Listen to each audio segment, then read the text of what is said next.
Welcome to The Big Idea. I'm your host, Faith Lark.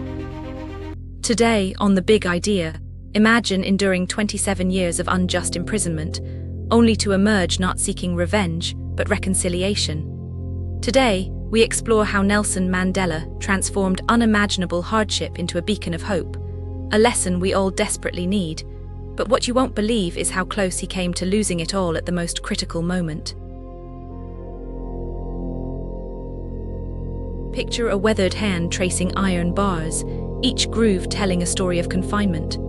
Behind those bars stands Nelson Mandela, his eyes reflecting both defiance and an unexpected serenity. The waves crash against Robben Island's shore, their rhythm a constant reminder of a world beyond these walls. But in this moment, something extraordinary is happening. A man who should be consumed by hatred is instead contemplating forgiveness.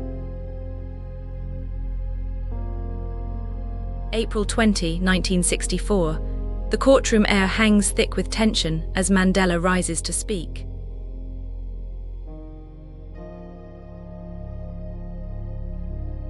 The words pierce the silence, carrying the weight of a future yet unknown. You might wonder, as many did then, how someone facing life imprisonment could speak not of vengeance, but of hope. Before the prison walls, there was a young lawyer in Johannesburg who couldn't turn away. You know that moment when injustice becomes impossible to ignore. For Mandela, it was watching a black man being brutalized in broad daylight, the casual cruelty of apartheid laid bare. The police didn't flinch. Passers-by averted their eyes. But something crystallized in him that day, a recognition that silence in the face of oppression is its own form of violence. Journey back to Mvizo, where a young boy sits among elders, absorbing their stories like rain into parched earth. The air thrums with tribal drums, rich with the aroma of traditional Xhosa cooking. This isn't just childhood, it's the forging of a vision. You can feel the weight of his royal lineage, both gift and burden, setting him apart even then. But what seems like isolation becomes his strength, teaching him to bridge worlds that others see as forever divided. His first victories come through legal channels, small wins that hint at greater possibilities. But the system pushes back with brutal efficiency. Peaceful protests meet police batons and bullets.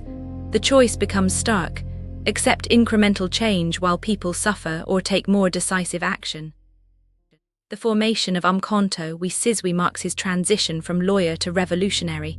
You've faced similar crossroads, haven't you? When playing by the rules no longer serves justice. Robben Island, the name alone carries the weight of decades. Feel the damp chill of the cell, hear the monotonous rhythm of prison life. Instead, something remarkable unfolds. Mandela begins learning Afrikaans, the language of his captors, not just to communicate but to understand. His well-worn copy of Shakespeare becomes more than entertainment. It's a lifeline to humanity's deepest truths. If you're enjoying The Big Idea, please like, subscribe, and scan the QR code for our free 7-day email course, Mental Models Mastery.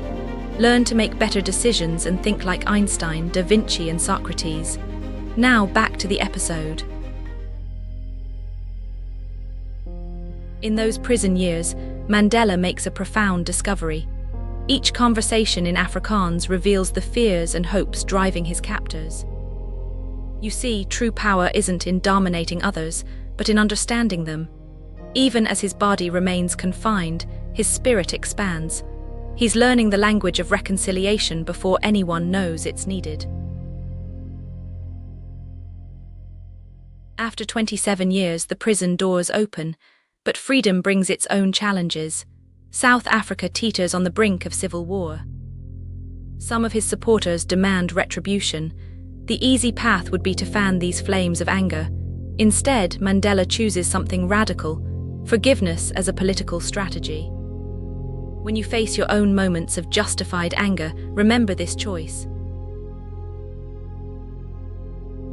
A peaceful march erupts in violence. Blood stains the streets of Johannesburg. The country holds its breath, waiting to see if decades of oppression will explode into chaos. This is where Mandela's true genius emerges. He doesn't just call for calm, he embodies it. His voice carries the weight of his prison years as he reminds both sides that peace requires more courage than violence.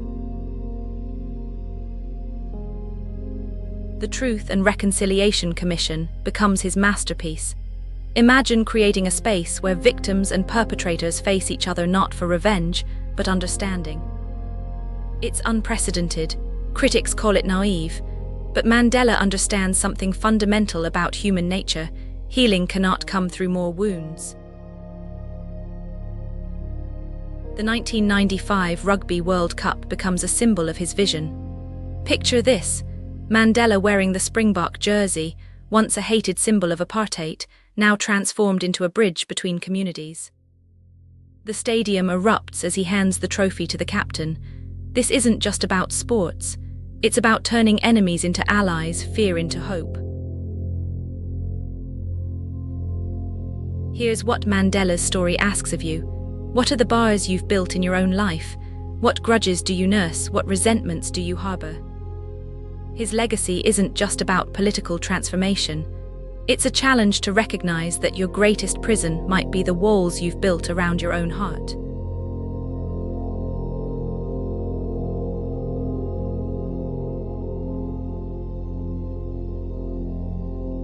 This isn't just poetry, it's a call to action.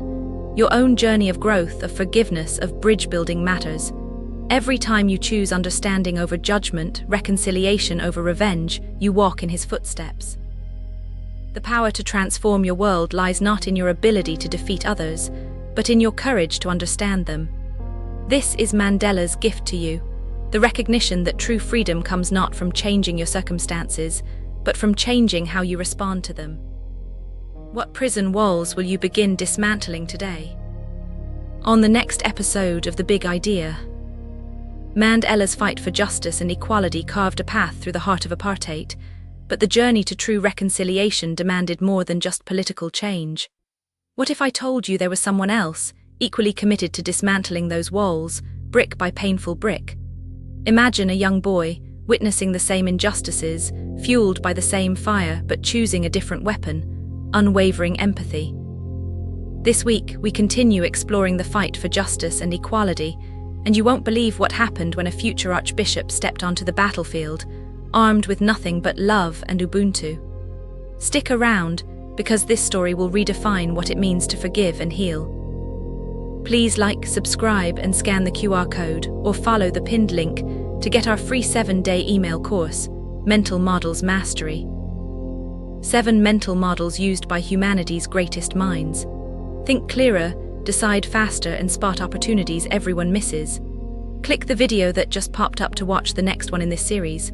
Or for episode summaries, behind-the-scenes info, and more, go to daily8.com/bi. Thanks for watching.